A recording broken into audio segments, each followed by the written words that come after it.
Hello दोस्तों। तो भाई सुबह सुबह घंटल जी के दर्शन करने के बाद मैं सीधा ही आ गई किचन में, और किचन में आते ही मैंने सबसे पहले पिया पानी, क्योंकि ये मेरा डेली रूटीन बन चुका है। इतने में बन गया था नाश्ता और मैगी।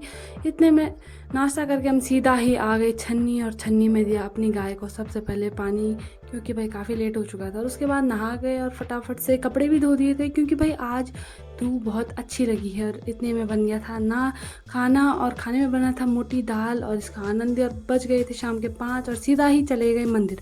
मंदिर तो हम गए थे लकड़ी लेने, पर मिली ही नहीं। और ये देखो रास्ते में इसने क्लिप तोड़ दिया था, और एक गाँव मेरी बुआ का। और भाई ये देखे हमने जंगली फल और इतने से प्यारे से बच्चे देखे हमने, और सीधा ही आ गए हम इनको बाय करके मंदिर की तरफ, क्योंकि देर हो रही थी हमें और यहाँ जाना था हमें। ये है चंपेश्वर महादेव। और भाई चलते चलते और बातें करते करते कब सफ़र ख़त्म हो जाता है पता ही नहीं चलता है। और हम सफ़र ख़त्म करके सीधा ही पहुँच गए अपनी मंजिल की ओर। और भाई यहाँ का पानी इतना ठंडा हो रखा था ना, कि भाई फ्रिज से भी ज़्यादा ठंडा हो रखा था। और ये है चंपेश्वर महादेव जी, आपकी जय हो।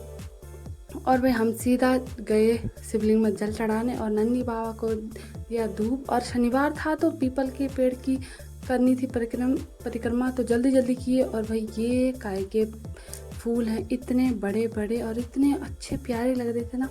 और भाई लकड़ी लेने गए पर लकड़ी थी ही नहीं, और इतने में इनकी मम्मी भी आ गई थी जो इनके साथ खेलने लगी। और भाई फिर देखा इतना प्यारा व्यू, वही फटाफट से आ गए घर, क्योंकि देर हो चुकी थी। और फटाफट से रात का डिनर बनाया, जिसमें बनाई थी आज हमने काले चने, दूध और रोटी। तो डिनर का आनंद लिया। तो बाय बाय।